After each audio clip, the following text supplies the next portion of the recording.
आप सभी को फिर एस डी के सिंह कॉमर्स यूट्यूब चैनल पे स्वागत है। मैं अभी प्रीवियस क्लास में मैंने 12th का जो गुडविल चैप्टर का मैंने ट्विस्ट लिया था उससे रिलेटेड क्वेश्चन मैंने बना के दिखाया। छात्रों को बोला शर्ट मेरे को समझ में भी आया जो क्वेश्चन सॉल्यूशन जिनसे नहीं हुआ था। ठीक है, तो आज मैं एक नया लेशन लूंगा। गुडविल के बाद जो लेशन है 12th का वो मैं लूंगा और बढ़िया से समझा दूंगा कि लेशन वो चैप्टर है क्या। ठीक है, तो प्लीज वो बताने से पहले जो छात्र नए हैं मेरे चैनल पे, अभी तक मेरे चैनल को सब्सक्राइब नहीं किए, प्लीज सब्सक्राइब कर लीजिए और वीडियो अच्छा लगे तो उसे लाइक और अपने दोस्त का शेयर जरूर कीजिए, क्योंकि शेयर करने से उनको भी फायदा हो जाएगा। उनका भी कोई क्लास छूटा होगा तो घर बैठे कहीं गांव दूर दराज में होंगे उनको भी समझ में आ जाएगा। प्लीज शेयर जरूर कर दीजिएगा, ठीक है प्लीज। और वीडियो को अंत तक देखिए, स्किप बिल्कुल मत कीजिए। स्किप कीजिएगा तो समझ में नहीं आएगा, तो अंत तक देखिए, लास्ट तक देखिए तो समझ में पूरा आएगा। तो प्लीज अंत तक देखिएगा, ठीक है। तो आज मैं जो वीडियो बनाने जा रहा हूं, बता रहा हूं आपको, वो चैप्टर है साझेदारी फर्म का पूर्ण गठन, रिकंस्ट्रक्शन ऑफ पार्टनरशिप फर्म। इसका मतलब पूर्ण गठन होता है। पूर्ण गठन में क्या होता है कि फिर से निर्माण करना। फिर से निर्माण करने का मतलब क्या कहते हैं कि जैसे कोई फॉर्म में कोई बदलाव, कोई चेंजिंग होता है, कोई बदलाव हुआ, कोई चेंजिंग हुआ, तो चेंजिंग के कारण उसमें जो फिर से जो निर्माण करते हैं उसे कहा जाता है पूर्ण गठन कहा जाता है, रिकंस्ट्रक्शन पार्टनरशिप फॉर्म कहा जाता है। ठीक है, तो अब आपके समक्ष ये प्रश्न होगा कि वो पूर्ण गठन होता क्या है, व्हाट डू मीन। तो चेंजिंग को भी, पार्टनरशिप फॉर्म में कोई भी जो बदलाव आता है, कोई भी चेंज जो होता है उसी को हम बोलते हैं, उसका रिकंस्ट्रक्शन करना, पूर्ण गठन करना कहा जाता है। ठीक है, तो मैं उसके बारे में थोड़ा सा बता दिया, देख लीजिए, है ना। चैप्टर है reconstruction of partnership, change in profit sharing ratio among the executive partner. जो पार्टनर ऑलरेडी है पहले से, उसमें कोई जो बदलाव आया, उसमें जो कोई परिवर्तन हुआ वही है। ठीक है, तो पहला क्या है, partnership is a relation between person who have agreed to share the profit. Partnership वो चीज है दो साधनों के बीच का संबंध है जो लाभ को बंटवारे के लिए किया जाता है। एग्रीमेंट बनाया जाता है, सहमति बनती है of a business carry on by all, business को कैरी करना सभी द्वारा, या any them acting for all, या उसमें से किसी एक के द्वारा किया जाता है, या तो सब करेगा उनमें से किसी एक के द्वारा किया जाएगा, ये ध्यान रखना। ठीक है, फिर उसके बाद है ये कि पार्टनरशिप क्या, जब दो साधनों के बीच में जो एग्रीमेंट बनता है, मतलब क्या उसमें जो बना वो सब करना पर्सन में मींस क्या, जो पार्टनरशिप रिलेशन बिटवीन दो पर्सनों के बीच में जो एग्रीमेंट बनता है, किस लिए, अर्निंग का प्रॉफिट, लाभ कमाने के लिए होता है, शेयर कर लिया, लाभ को बंटवारा करने के लिए होता है, उसी को पार्टनरशिप कहते हैं। ठीक है, ये तो हो गया ए change in the partnership agreement. और उसी एग्रीमेंट में कोई बदलाव हुआ, कोई चेंजिंग हुआ। ठीक है, agreement bring to an end of the existing agreement and a new agreement comes into force। और उसके बाद कोई नया जो एग्रीमेंट बनता है, पहले से जो एग्रीमेंट था वो, अब जो नया एग्रीमेंट बनेगा, पहले से ऑलरेडी जो एग्रीमेंट था वो, अब जो नया एग्रीमेंट बनता है। ठीक है,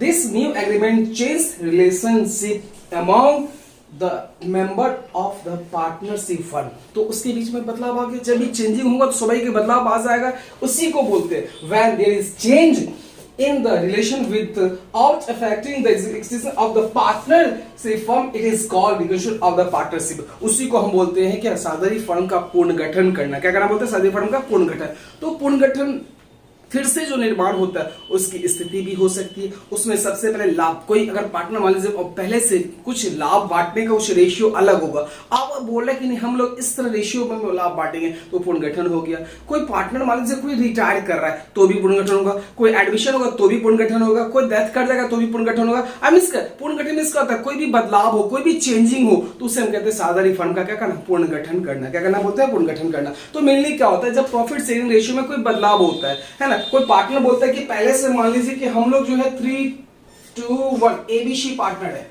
ABC पार्टनर, और मतलब ये 3-2 में प्रॉफिट डिस्ट्रीब्यूट कर रहे थे। अब बोले कि नहीं, अब हम लोग जो है चेंजिंग करते हैं, कुछ बदलाव करते हैं, अब हम लोग क्या करेंगे, इक्वल डिस्ट्रीब्यूट करेंगे, बराबर बराबर करेंगे। तो ये जो चेंजिंग आता है, ये जो चेंजिंग आ जाएगा तो इसी को बोलते हैं साझेदारी फर्म का पूर्ण गठन करना। ये ओल्ड पार्टनरशिप पे था, अब नया में ये हो गया। तो इसी में देखते हैं कि कौन पार्टनर कितना सैक्रिफाइस कर रहा है और कौन कितना गेन कर रहा है। यही जानने के लिए हम इसमें निकालना होता है सैक्रिफाइसिंग और गेनिंग शो। क्या निकालना, सैक्रिफाइसिंग और गेनिंग शो निकालना होता है। तो सैक्रिफाइसिंग और गेनिंग का देख लीजिए, आपको सबसे पहले इसमें आएगा कि सैक्रिफाइसिंग निकालना है, कौन सा पार्टनर, स्वाभाविक है चेंजिंग होगा तो स्वाभाविक है कोई बदलाव हुआ तो पहले ओल्ड वाले में इसको 3 शेयर मिल रहा था, से 2 से 1 मिल रहा था, लेकिन नया वाले में सबको इक्वल मिल रहा है। इसका इसको कुछ ना कुछ तो सेक्रीफाइस करना होगा, इसे भी कुछ ना कुछ सेक्रीफाइस करना होगा। आई मीन क्या, या फिर निकालने का पता चलेगा कौन सेक्रीफाइस कर रहा है कौन गेन कर रहा है। तो कोई पार्टनर गेन करेगा या कोई क्या करेगा, सेक्रीफाइस करेगा। क्योंकि जब पुनर्गठन कोई बदलाव चेंजिंग हुआ तो उसके कारण कोई ना कोई परिवर्तन होता है, तो किसी को बेनिफिट होगा या किसी को लॉस, मतलब कोई त्याग करेगा। ठीक है, तो इससे निकालने के जो एक सूत्र फॉर्मूला देखिए सेक्रीफाइसिंग का और गेनिंग का कैसे निकालते हैं पुनर्गठन में। तो सेक्रीफाइसिंग का फॉर्मूला क्या होता है, is equal to old ratio minus new ratio, ये होगा सेक्रीफाइस है। ठीक है, ये मैं क्वेश्चन से रिलेटेड आपको समझा रहा हूं। सेक्रीफाइसिंग का हो गई है ना, लेकिन इसका पुनर्गठन की स्थिति बोले तो आप कहिएगा कि प्रॉफिट शेयरिंग जब चेंजिंग हो, कोई पार्टनर एडमिशन ले, कोई पार्टनर रिटायर कर जाए, कोई पार्टनर डेथ कर जाए, तो इस कारण या दो से अधिक फर्मों का एमलगेमेशन हो जाए, दो से अधिक फर्म आपस में मिल जाए। जैसे पहले से मान लीजिए एबीसी फर्म था और इधर मान लीजिए डीईएफ फर्म था, दोनों अलग, ये दोनों आपस में जुड़ जाएगा, एकीकरण हो जाएगा। तो जब ये जुड़ेगा तो भी यू फर्म का नया फर्म तो बनाना, इसे भी पुनर्गठन ही कहेंगे। तो ये स्थितियां अगर कोई पूछे कि स्थिति कौन कौन सी, क्या कहेंगे कि जब प्रॉफिट शेयरिंग में क्या हो, अंतर हो जाए, चेंजिंग हो जाए, तो एडमिशन ऑफ न्यू पार्टनर हो जाए, या रिटायरमेंट ऑफ ए पार्टनर, या फिर डेथ ऑफ ए पार्टनर है ना, या तीसरा क्या amalgamation of A partnership firm. तो ये जो हो जाएगा तब आपका हो जाएगा पुनर्गठन। ठीक है, पुनर्गठन में जब भी पुनर्गठन कोई सेक्रीफाइस करेगा या फिर कोई गेन करेगा, तो सेक्रीफाइसिंग का क्या होगा, old ratio minus new ratio. या फिर गेनिंग का भी आप निकाल सकते हैं, गेनिंग का देख लीजिए, gaining ratio is equal to new ratio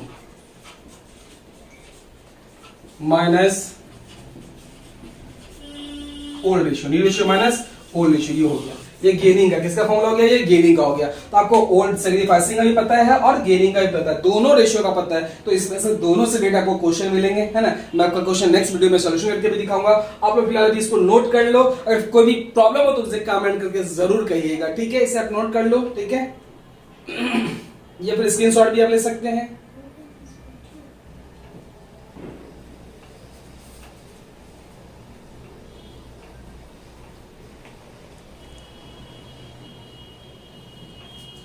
ठीक, और जो नहीं नोट कर पाए होंगे तो मैं इसका स्क्रीनशॉट लेके टेलीग्राम पे मैं चैनल बना कर डीके सिंह कॉमर्स करके वहां भी मैं डाल दूंगा, पिक क्लिक करके वहां से भी आप नोट कर सकते हैं इजी वे में। ठीक है, तो आप डीके सिंह टेलीग्राम पे सर्च कीजिएगा, वहां जाकर ज्वाइन कर जाइएगा, वहां भी आपको पिक मिल जाएगा जिस क्लास का अपलोड होगा। ठीक है, तो प्लीज वहां से भी आपको आसानी से मिल जाएगा, है ना।